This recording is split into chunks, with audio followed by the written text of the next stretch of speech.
No one else knows how hard it is. You've got it. You've had it inside your own head, and you're not going to get praise from everybody. You're not going to win the race. You're not going to run through the tape, throw up your hands and say, I'm a winner. I'm a world record winner.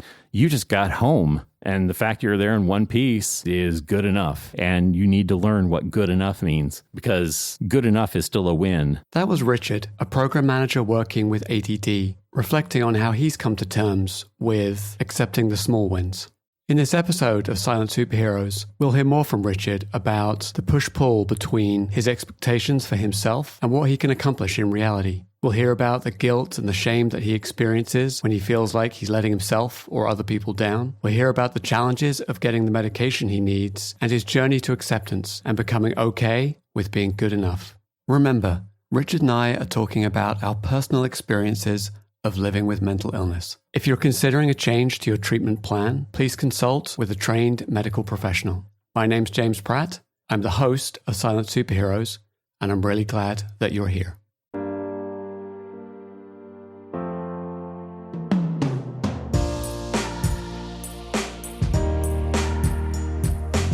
Welcome to the Silent Superheroes Podcast, a series of frank conversations about mental health at work.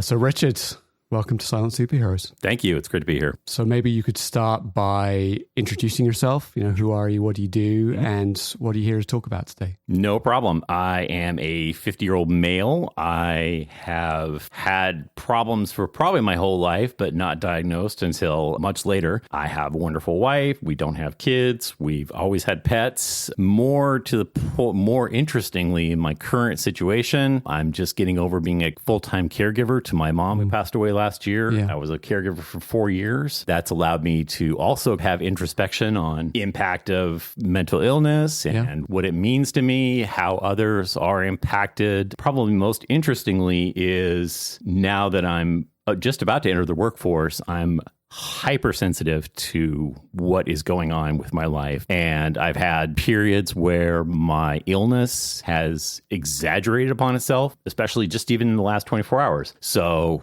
that has allowed me to think a lot more about those problems that are always there in my mind, how to deal with it, how to keep going. You said illness, so tell us what it is we're talking about. Sure. Let me go with a little bit of a history and then you can pretty much guess. So growing up, school was never a problem with me. I would get my homework done probably within about 5 minutes. I just look at the paper and just start scrawling and everything's right, but entirely shy, don't make friends that easily, kind of a big guy. So being both a complete nerd as well as being very overbearing, nothing really manifested except for some performance anxiety. I'd always have that whenever I'm doing piano recital or stage play or something like that. Those just kind of seem natural. I also knew that there was some interesting things in my family growing up. My brother always had some problems. My sister had some problems. Dad didn't really talk about much, and my mom didn't want to talk about much. And so kind of a lot of it was figuring it out on my own. Anyways, I went to college, did okay in my freshman year, but had to drop out of like one or two subjects because for some reason the homework just never really came that clear to me. I couldn't just bang stuff out. A lot of stuff required time. A lot of stuff required a lot of thought. Being able to write down stuff. And I started to, and here's the kicker, just like in high school, I would wait until the night before because I just had to get everything just completely right. I was not inspired to get the words to come out of my brain. And so I would somehow come out with a 20-page paper in the 12 hours before the class and the paper was due. In the sophomore year, I really got in trouble because then a bunch of the topics in physics and math and sciences taking a full course load, I just never could figure out how to get the homework done. It just wasn't coming to me quickly. Yeah. Plus, I was thinking way over optimistically, thinking I could go to a math class at 8 a.m. I would miss every single one because I would be staying up until 4 a.m. watching movies, goofing around, just kind of being my own person and not getting anything done at night, wondering how come the inspiration didn't come to me to do homework and why didn't I get the math homework done? And I was slipping further and further behind and I had to copy notes from everybody I knew in those classes and just kind of beg and plead and, can I please get your notes? Things like that. Unfortunately, they allowed me to copy off the notes rather than let me figure out what's going on. And by the end of that first semester of sophomore year, I failed 2 or 3 of the classes. I dropped out of 2 others, and my parents hit the roof when they saw I would completely failed that semester at college. Yeah. So quite a learning experience. And so we decided that maybe going into science wasn't that great. So we decided, well, how about just business? So I kind of did that and then re-entered as a business major with management information systems concentration and database. I did completely fine with that because the business stuff was extremely easy and accounting was something that just kind of came very quickly to me and I could be able to just bang out all this double entry accounting. Basically, as long as it was numbers related, then I was great. Just to keep everybody off their suspense. I've got raging ADD along with depression comorbidity and it's non-hyper comorbidity of ADD. So it's the inattentive type, I guess, because I was never hyper, except if there was something that I was super interested in when growing up, I would just sink everything into that science fiction or anything, riding my bike at 40 miles an hour on the highway, things like that. You said, I found the accounting super easy. Was that because it was interesting to you? Just doing the simple adding, subtracting numbers came so easily to me and I could just bang that stuff out. And the other courses, like I said, English and history and things like that, I could do with no problem because they're just facts and you just rattle them off. And you got the sense of accomplishment. I'm a good person because I can add and subtract all these numbers and keep track of this ledger or whatever. I'm not a good person, but I'm treading water. I'm floating on the top of the water and I'm not doing great. I don't have I haven't declared a major yet, but at least I'm not failing. In my mind, it's never that I'm a success. It's that I'm not failing. You're not failing. So just being so-so is still almost good enough because at least I'm not failing. So there were a lot of words in there, ADD, comorbidity. So, maybe you could just break down some of those things kind of to help people understand what does that mean. So I was listening to a speech on the way over and they were basically saying how language can be misused by the larger populace and things like, I'm so OCD about my pencils on the desk, or I can't keep my head on straight. I must be schizophrenic. And, their words kind of tossed aside and you have to don't get angry about that because they're not thinking about the clinical definition of it. Of course, But with attention deficit disorder, I mean, you have the inability to willfully put your attention on anything, and it's more about what really interests you and fascinates you. And medically speaking, what you have is an underdeveloped frontal cortex of your brain right here, just north of your forehead. And unfortunately, that executive center of the prefrontal cortex runs largely on dopamine. And so my brain just does not create enough dopamine, norepinephrine. And so only when you have intense or, you're really interested in something, your brain starts firing off the dopamine. And then all of a sudden your executive center, you're able to think, you're able to plan, strategize, and you get that really exhilarated feeling because you're in the moment. And the other comorbidity was the depression part, which is a lack of serotonin in your brain. So when you get those situations and your senses start to limit themselves and you get attached to the past and you're obsessing about the past, or you think the future doesn't have a very good outlook for yourself, then you just start to shut down. And for myself, I had pretty bad period of that just reminded me about everything that I have done or have not done. Since I'm between jobs, bedtime, that is a thing I just can't force myself to do. For some reason, I'll stay up until 6 a.m. when finally there's enough oomph behind it for me to think, wait, I don't want to be disconnected from society. I don't want to be an outcast. I better go to bed. And in my brain, I've got magical thinking that I can get this done and things will be much better if I get that one thing done. And wait, look what's over there. Oh, now I need to get 2 things done. That's a lot of stuff. Maybe I better distract myself for a little bit until I get in the mood to get that one thing done. Now it's morning and daylight's coming out. Oh, I need to give up and go to bed. And now I feel sad because I did not accomplish anything that I wanted to get done. Right. ADD people tend to be on kind of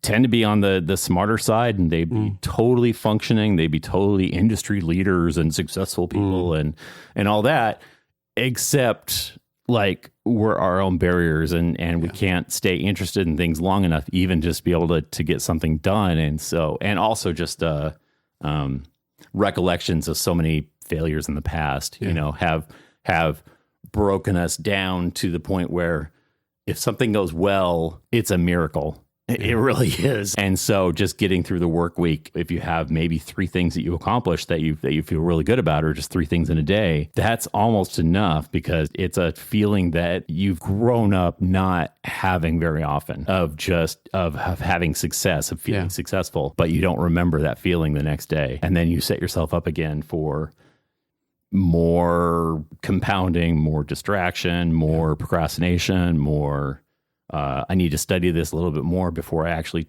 get going on it. And I know once I'm motivated, I'll get it done in a half hour. You said earlier about how your brain lacks, or maybe doesn't completely lack, but just has insufficient levels of dopamine. Yeah, but along with a lesser developed portion. So that can actually happen. That's probably, as I've read, probably 75% of ADD people have a lesser developed part of the brain, and just means it's just not as dense as other parts of your brain. Because like I said, as kind of a taller, big guy, I look at small people who are brilliant and I just want to, because how is this person able to think and be so brilliant and be so cunning and likable and everything in the workplace, and yet they're only 5 feet tall? And it basically comes down to how compressed the brain is and how many wrinkles there are, because it's the wrinkles in the brain that create the neuron connections. It's not the size of the brain, it's how much of the brain is crammed into a small space. And so with like I said, a large person, 6'3", used to be 6'4",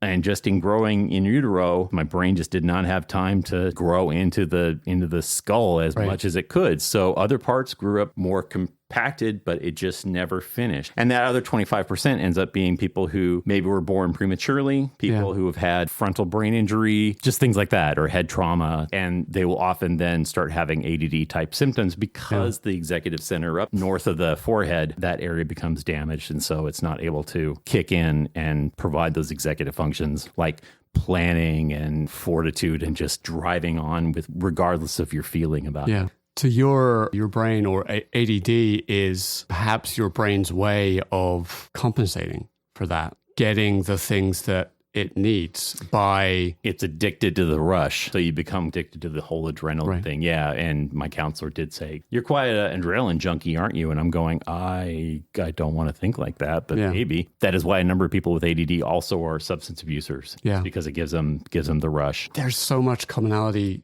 it seems, between that and bipolar. Very common for bipolar people. And that's why things like computer gaming is such a big deal for us, because it's all about the rush and it's about saving the day and being the hero and stuff like that. And so we get a big rush from that. That's rewarding. And especially to me, it provides a feeling that I don't get on a frequent basis. So it makes it even more appealing. So I joke about Candy Crush being a dopamine factory. Yep. Have you ever played Candy Crush? No, totally. Yeah. When I was listening to like a podcast years ago, they said basically around like level 25 or so, you hit the bridge and basically the game ramps up the difficulty by 3 times. And then you get to that bridge in the game, and then right about then is when the difficulty just cranks up. And people would think, oh, it must be random. No, the game is constantly figuring what you need in order to get a small dopamine hit, or how it can disappoint you, or how it can set up the game so that you're not going to get a 3 in a row. It's thinking in the background about what to give you up at the top. It's not random. It's not anything like that. It's trying to figure out how to string you along. When I came to edit this episode, I listened back to the recording, and I noticed how much Richard and I jumped around during our conversation and would take sudden left turns. For example, 1 minute we're talking about Candy Crush, and then the next minute somehow we're talking about dreaming in color. Do you see and do you dream in color or things like that? Strange thing, I don't dream. Maybe 1 dream a year. That I remember. And people tell me like, oh, you dream all the time. Yeah. Like, I guess. I don't know how you know that, because you're not in my head. Flushed it from your mind. Yeah. You wake up refreshed going like, huh? I've asked my psychiatrist a number of times, is that associated with a depression or they're bipolar? And in her opinion, it's not. But if there are other people out there who have had this experience, I would love to hear from you, because it's one of my great unsolved mysteries right now. You may just be entering just kind of a state of malaise where you're just kind of there and you're kind of, again, unemotionalist and just experiencing something and you see it. Your brain sees it during your REM state. Maybe it just doesn't register because it's not that interesting, or you're not taking an active role, or you're not getting emotionally involved. You're watching you're watching the world go by. I used to save the world, and I used to shoot really big guns, big minigun kind of things like that. That's when I was doing great work. And then in the last about 6 or so years, I'm just constantly being blamed for everything going wrong. And in your dreams? In my dreams, yeah. I'm the low man on the totem pole. I'm not getting my status report sent out. I'm trying to fix things and nobody's helping me. So it's very much a snapshot of my own mental self-image. Not normal, not great, basically. Right. Because I've experienced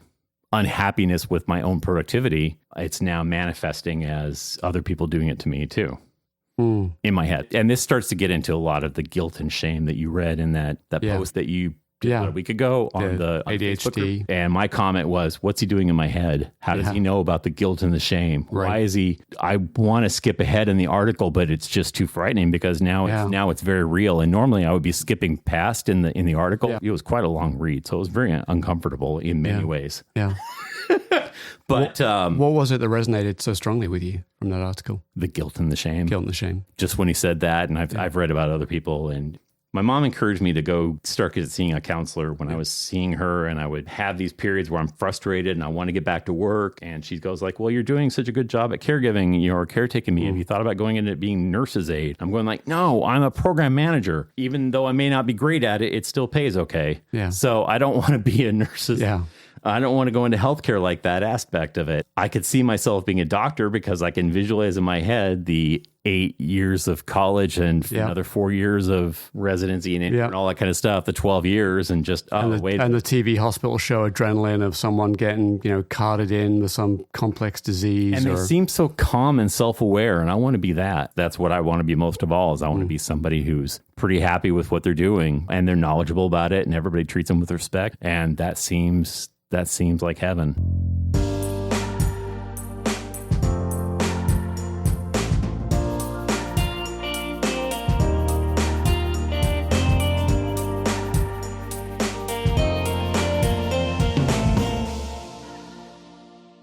What struck me during my conversation with Richard was that here is someone who's smart and he's quick. He excelled at school, but then suddenly, when faced with the demands of learning science at college level, where the learning has to be slow and patient to pick up all the complex concepts, Richard experienced shame. Shame at not living up to the smart identity that he'd built up. So I wondered, how long did it take him to figure out that he had ADD?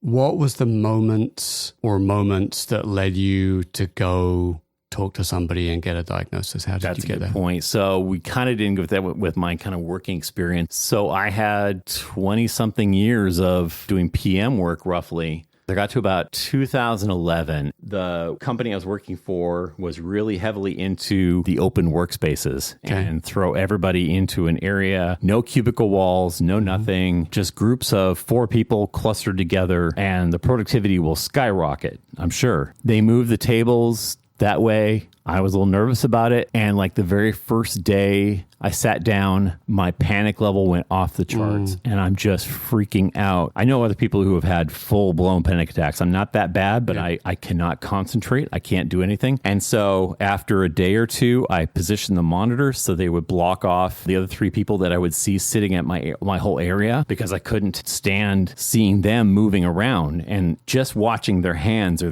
their head move or hearing them talk. I'm wearing headphones and everything I can to minimize the amount of distraction, and just hearing other people doing their own work was just making me nuts. And I'm looking around going like, I can't stop paying attention to everything. I can't, I'm so distracted and everything. And I'm going, this isn't panic. I've had panic before. Oh, I just need to type this in a search engine, going like distracted, can't focus, can't keep attention. What do I do? And so the first 50 hits were all attention deficit, hyperactive disorder. And I'm going, I am not hyper. I'm one of the calmest people I know. I'm shy. I'm totally whatever. And here, take this simple 10-question test. Oh, okay. No. Okay. Yes, yes, yes, yes, yes, yes. No. Yes, yes. Right. Oh, we got 90%. Oh, that's bad.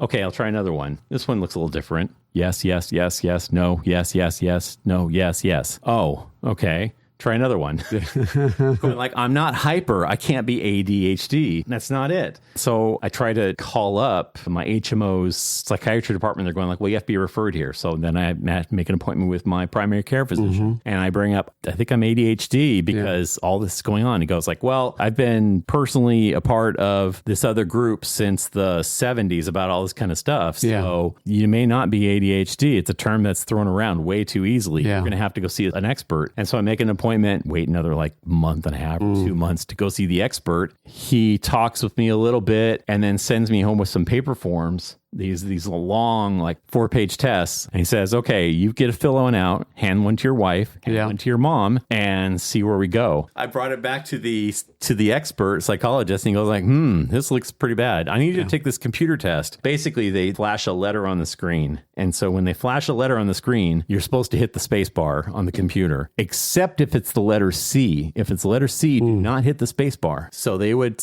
flash the letter, boom, flash the letter, boom. Boom, boom, boom. In my mind, I start noticing that now we're getting faster. Yeah. And then I blow through like 1 or 2 C's. Oh, shoot. Okay, well, I'm still going to hit it as fast as I can because I'm instructed to hit it as fast as I can. I still blow through every C that I see. In my mind, I'm noticing, okay, they're getting farther and farther apart. Getting longer between each flashing of a letter, longer to a flashing of a letter, longer. Now it's getting shorter. Yeah. And in my mind, I'm trying now to outthink what's the time that's being spent between the flashes of letters. And I'm trying to guess it. And I'm trying to get it as fast as I can. So I'm sitting there measuring in my mind. I'm making a game out of this whole thing. I'm not watching for the letter. I'm watching for the time it takes between to flash each letters. And I blow through every single time where it shows up the letter C. Yeah. And I'm still hitting the space bar every letter. And he prints out the results going like, well, your reaction time's really good. That means you're not distracted. I'm going like, no, I'm really into this, but it's not what you think. My brain is trying to think what's the spacing between the times. Yeah.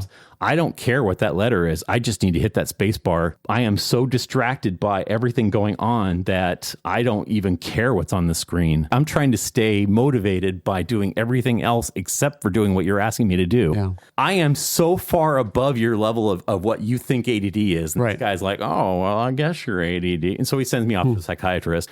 And I'm going like, no, I know I'm ADD now. Yeah, right.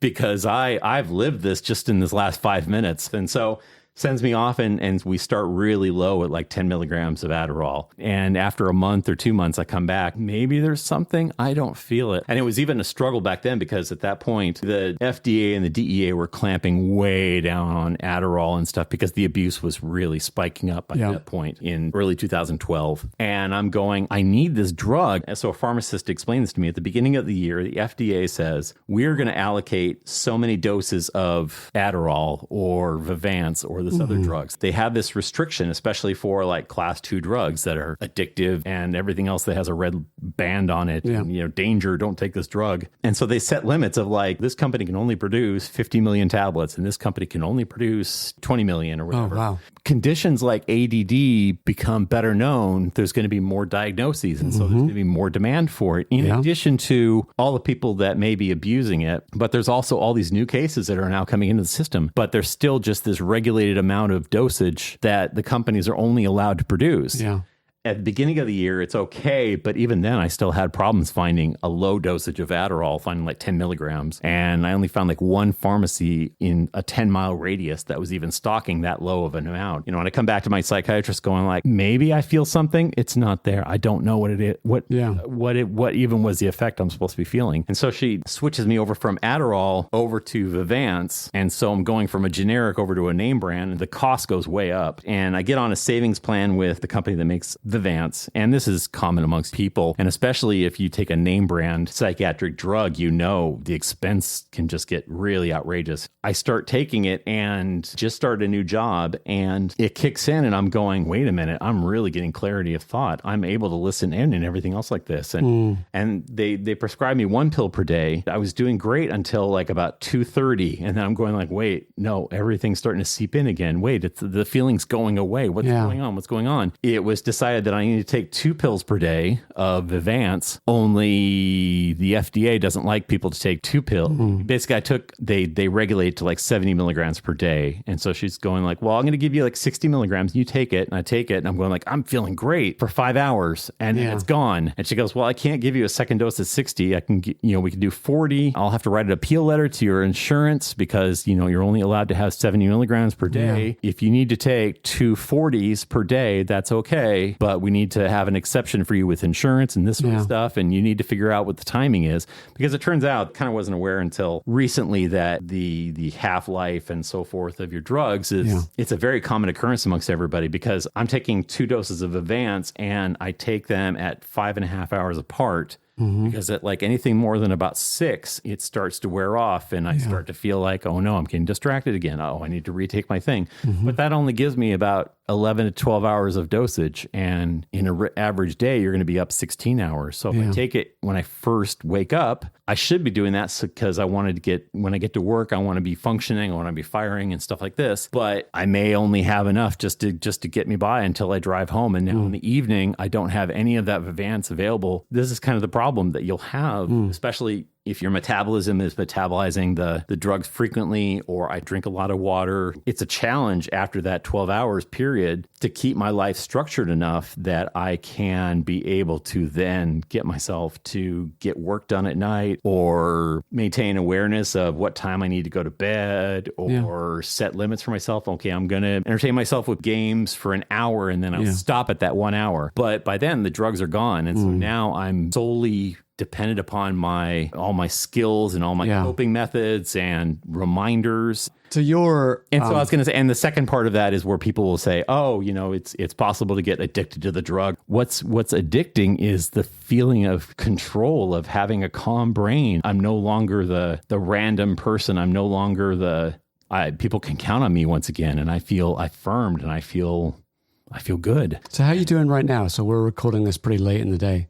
Because I had that whole depression fit earlier in the day, I didn't take any until afternoon, and then I took another dose like right when I walked into the door. Plus, I also have a caffeinated drink sitting over here. So okay, got it. And that's one of the things with ADD people. Like, you'll watch ADD people just guzzle down their Red Bull, and it doesn't affect us like everybody else. It just affects us like, oh, I can think now. This is great. I feel okay. So the difficulty I have on a name brand drug like Vivance, because Adderall burns off way too fast now. So Vivance, the way it's patented is inside the capsules are little beads, and those beads survive the stomach acid. And so the beads only break down when they get to your intestinal tract, as opposed to something like Adderall, which can break down the stomach. And by the time it gets to your intestines where it will be absorbed, it's already gone. So it takes a much higher concentration. So the Vivance is great because it survives and more of it gets in your system, but it's still patented and it costs a lot more. And so, for example, I'm paying $300 a month for my dosage for 2 40s per day, where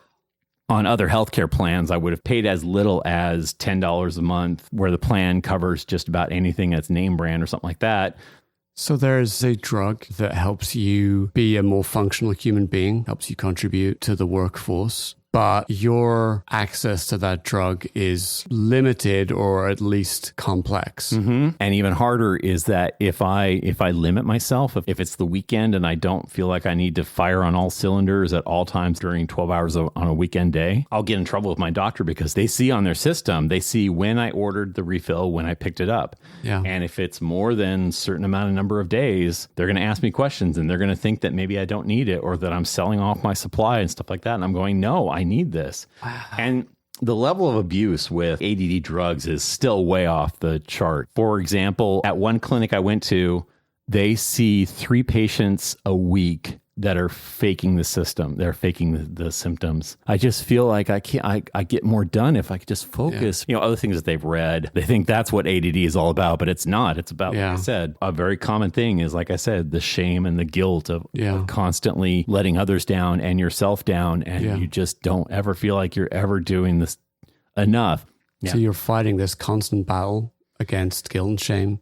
And I don't want to be outed at a workplace either, because they're going to talk about me behind my back. They're going to think that I'm going to turn in uneven results, or worse, I'm going to not turn in results, and I'm going to sit there and delay and get distracted and not turn in stuff. I'll suddenly be the most likely person to be laid off. So I'm constantly worried about that. And even then, despite my very good efforts, I'm not going to say my best, because I don't really know what my best is. Despite my very good efforts, I still end up getting laid off or fired. And this dawned on me last night, just with the amount of shame that you have. You can't talk about your condition. You don't want to share it even with your manager. But when you see other people around the workplace, you lock eyes with them going like, I know your secret. You have ADD. You know, I went to a job once, and like on the second day, I see this guy guzzling energy drinks and whatever, and he wants to tell me about things and what's going on. And other times he's shy. And like I came into the second day going like, how long have you known your ADD? And this dawned on me last night. This is exactly the gay culture from like a decade ago.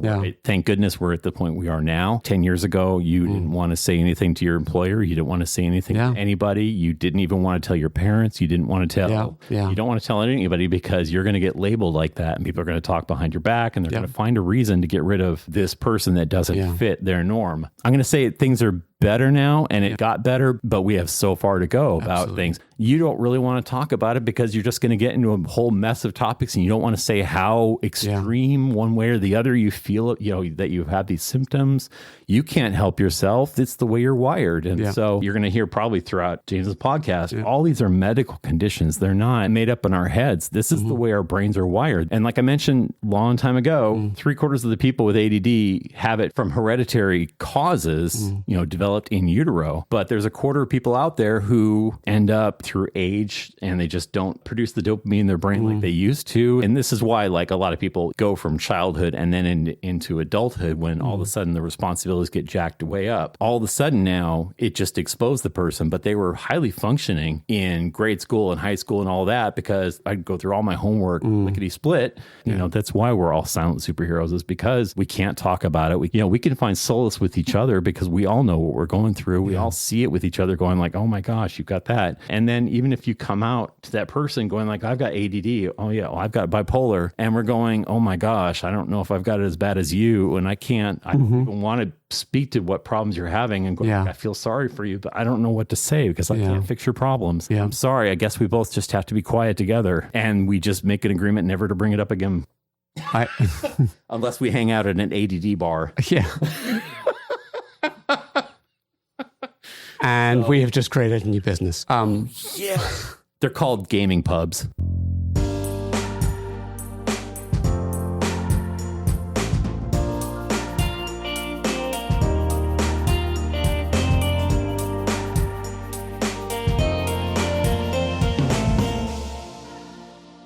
Many people get diagnosed with a mental illness when they realize, I don't think everyone feels this way.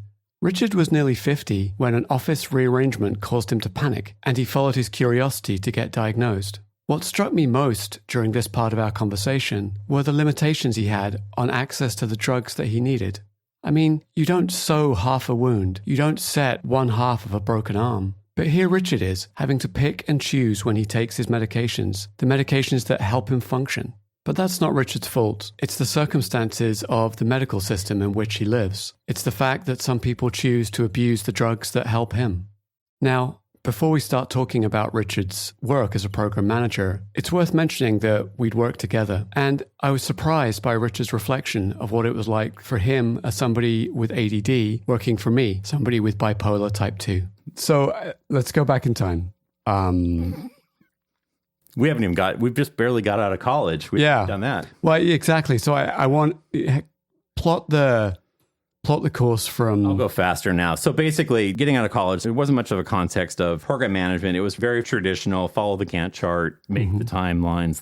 Testing was a bigger industry way back then, because we didn't have so many automated tools. A lot of testing was done manually, just people following usage scripts. So there was definitely still an industry in the pre-internet and the dawning of the internet. And so I was able to get a job in testing, but I wasn't great at it, because I would wait until almost the due date when I need to write up these big, long usage scripts, basically, to be able to test the functionality. And I would make it overly complex. And yet what I should have been concentrating was quantity over quality. At various employers, they don't really teach you how to do testing. They kind of assume that you know how to write write your usage scripts. So I'm doing everything by memory and not really typing it up much. And so I wasn't having great success, especially when no bugs would be found. But, obviously when I find a bug or find something esoteric or something deeply hidden or requires a complex number of steps in order to be able to produce it, then obviously that kicks in the interest level. That kind of did me well until the product got so stable that I wouldn't find anything. And then my interest level would just drop off. Yeah.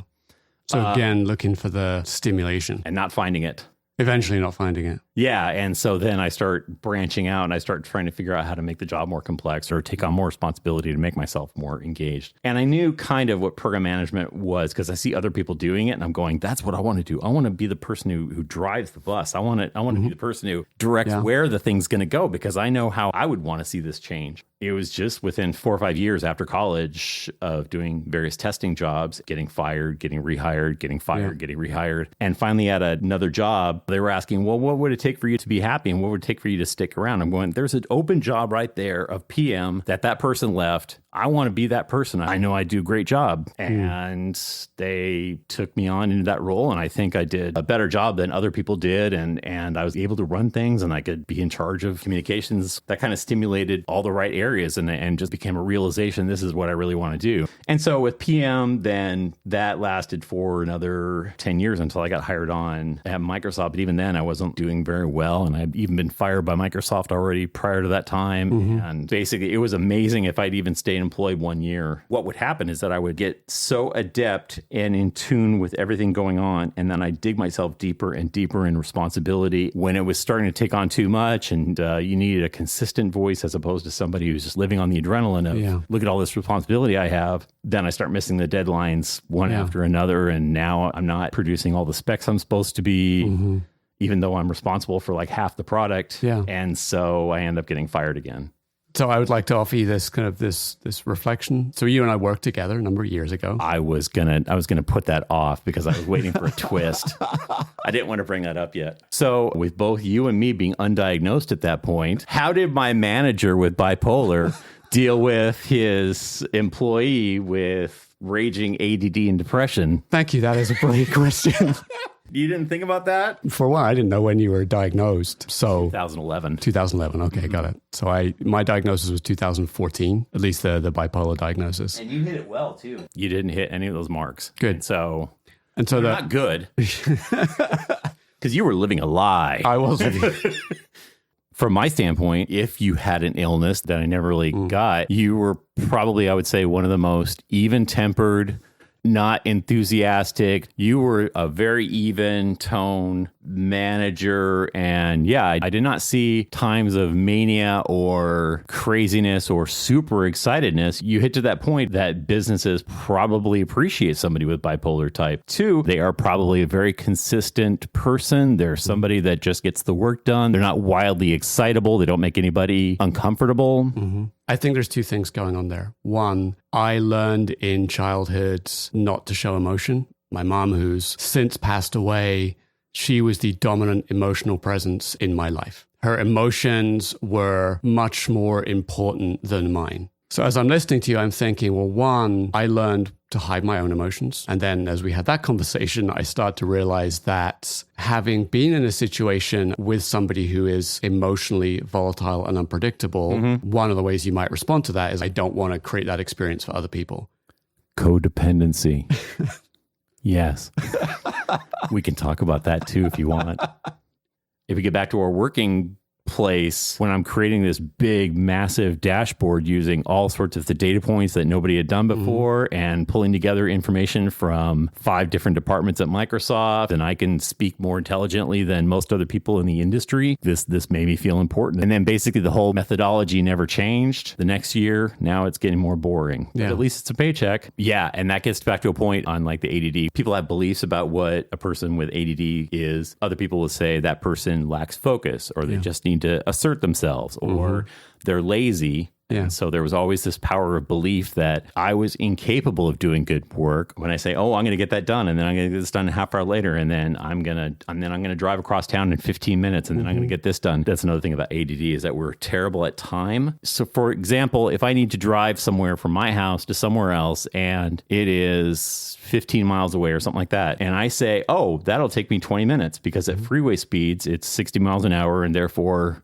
And that's so super unrealistic. And that's why we're horrible at time estimation is because I've lived everything that I'm going to do or little snapshots of it. It goes like, okay, from there to there, it's going to be 3 hours. There, it's going to be 2 hours. Not accounting for like all the emails that I'm going to be answering, all the disruptions and lunch. And so I'm thinking the best possible optimistic route because that's how it's mapped in my mind. I just need enough adrenaline to keep me going that whole 8 hours. So I'm going to argue that for project management, it's dealing with time a lot and organizing time, sometimes even estimating things. Yep. That seems like that could be the worst possible job for you. Not exactly. Okay. I've had that conversation with myself many a time. Okay. As someone with ADD, it is great for me to be able to see everything on top of the whole process. I don't want to be making the sausage. I want to watch everybody making the sausage. Got it. And I can tell you, you're doing that wrong. You're doing that right. You're doing this thing. And it takes that long for you to go for, in the best optimal way of doing it.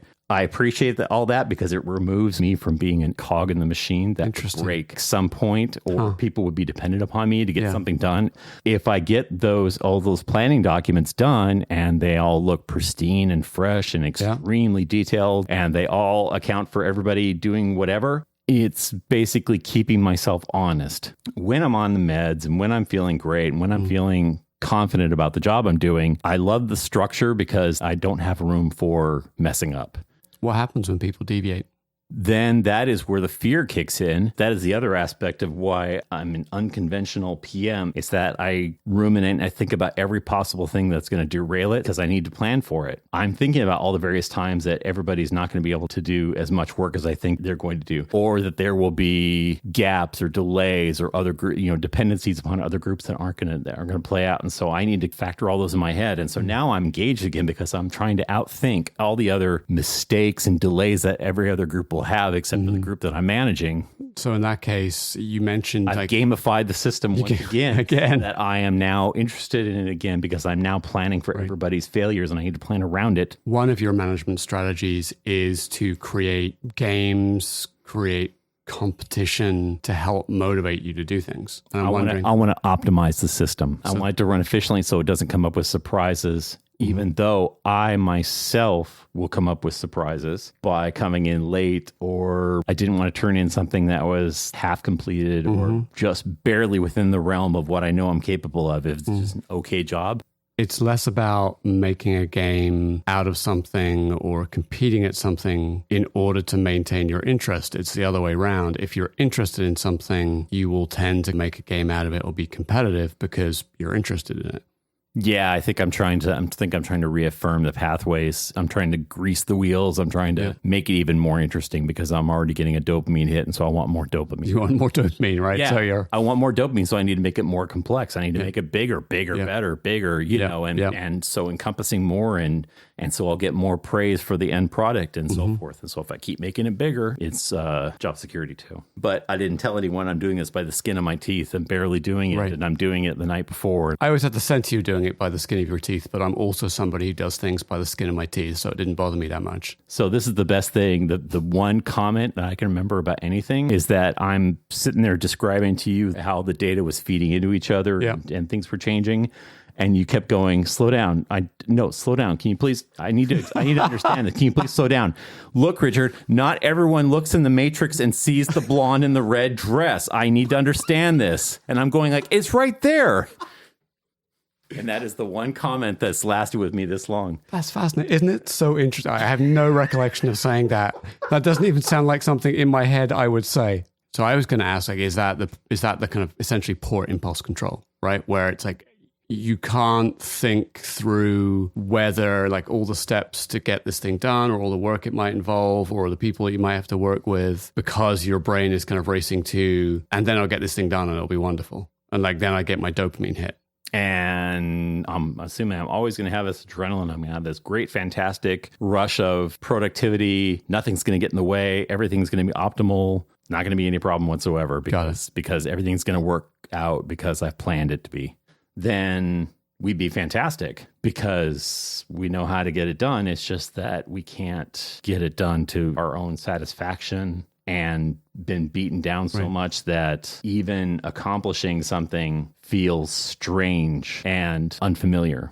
Even getting through a week, like 5 days of working and getting everything done I wanted to, and people give me a pat on the back or just don't, but at least I didn't hear anything negative. The acceptance has actually been something that I've only started working on. And that was something between me and my counselor. And he's just going, what if you just got it done barely, or what if you just turned it in with good enough results to be okay? I've never been able to appreciate that that's okay is probably great for most people. We worked together on a product and a project that was essentially an impossible task. We had a very, very small team of people. It was unpredictable what we'd have to focus on at any given time because there was more work, more problems than anyone could ever wish to deal with. The people around you weren't super organized and super disciplined. I'm just wondering if somehow you selected into that mayhem because it worked well for the way that your brain works. The 5 years I was with that group were probably the most extraordinary because at one point there was 8 people on the team, and around the end of my second year, there was only 2 people and we didn't even have a manager. Being the one person that was keeping the lights on in the group until they finally staffed it up again, it felt like I'm the second most important person on this team. I am totally non-expendable.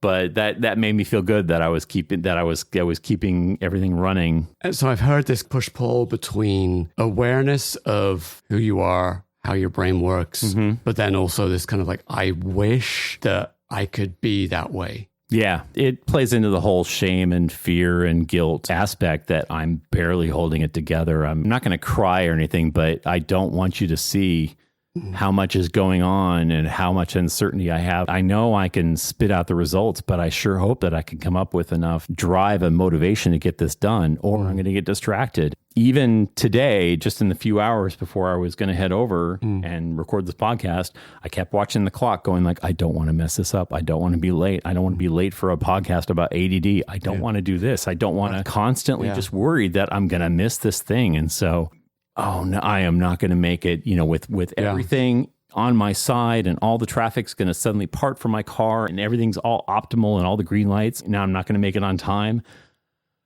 I feel like a failure. Yeah. I've let everyone down. I should just call it off. But even then I'm going to disappoint people even more, but at least but I've already proved everybody right that I'm going to just not be able to make it because everybody had these doubts about me because of my past times of turning in something by the skin of my teeth. I barely got it done and everybody's praising me on how good it is. And so therefore that must be the way I should be doing it because now I'm able to produce such great results with all this adrenaline coursing through me. This is what gets probably to the whole central theme about your podcast is that we're all just putting on a brave face, hoping no one sees what's really going on in our brain. And as long as you just get to the end of the day, you've done well, you've done good. So just give yourself a pat on the back.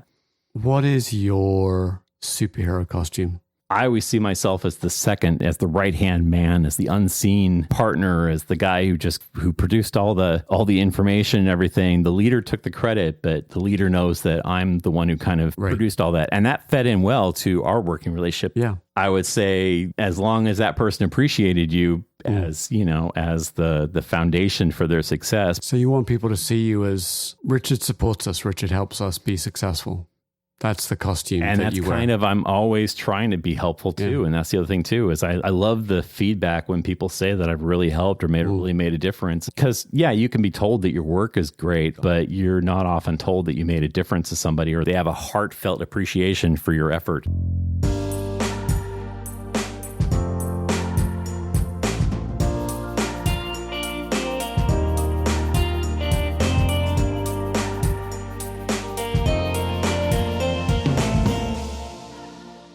As humans, I don't think we give ourselves enough credit for our ability to read other people's emotional states. I'd always felt that Richard wasn't completely confident in himself. As a big guy, I'd assumed it was something to do with his self-image. But it turns out I was picking up on how he felt about the way he got his work done and his wish that he could do better. But I can tell you, and Richard too if he's listening, he's brilliant. He's brilliant in his role as the guy behind the scenes. The work that he did let me shine. He made a difference to me, and he made a difference to my work and success at Microsoft. And as a last little gift, he inspired my passion for analyzing data in Excel.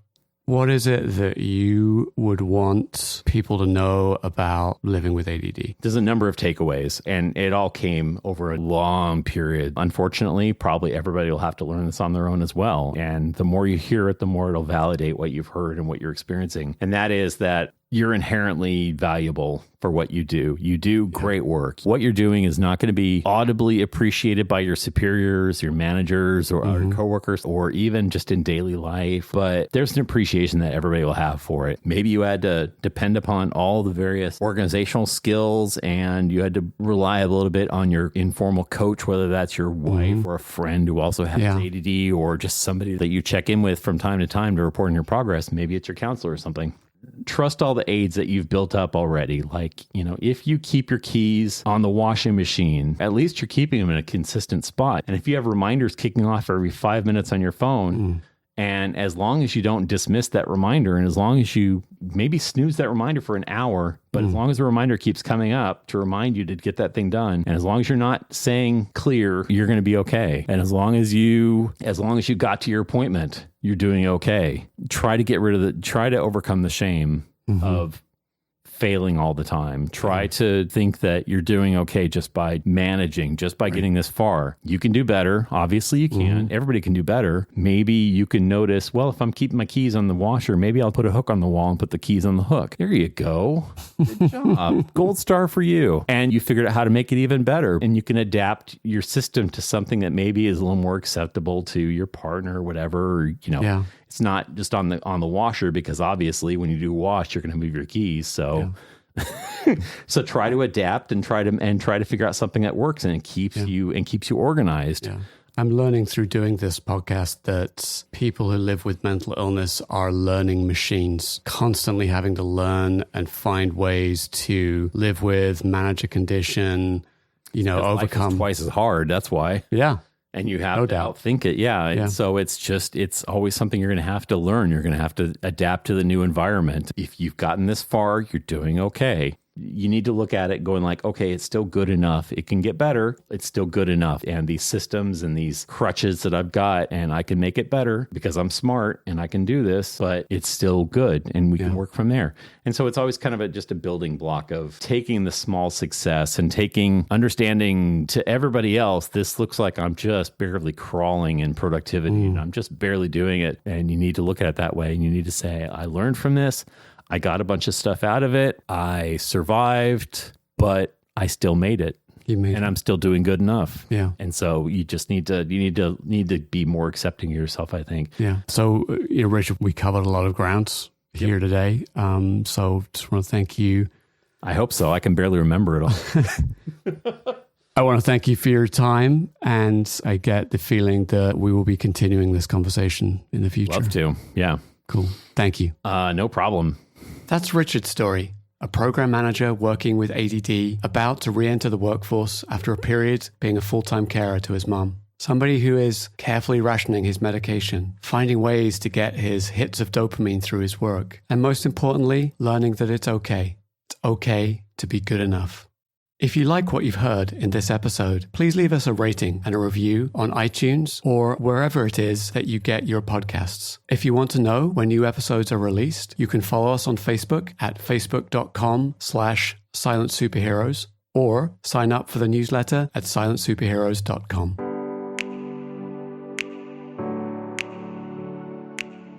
Take your mental health seriously. If you need to speak to someone, you can call 1-800-273-8255 or text crisistextline.org at 741-741. Both provide 24/7 confidential counseling to people in the United States. Worldwide, visit iasp.info/resources/crisis_centers/. To help others find the Silent Superheroes podcast, please leave a review on iTunes or your favorite podcasting service.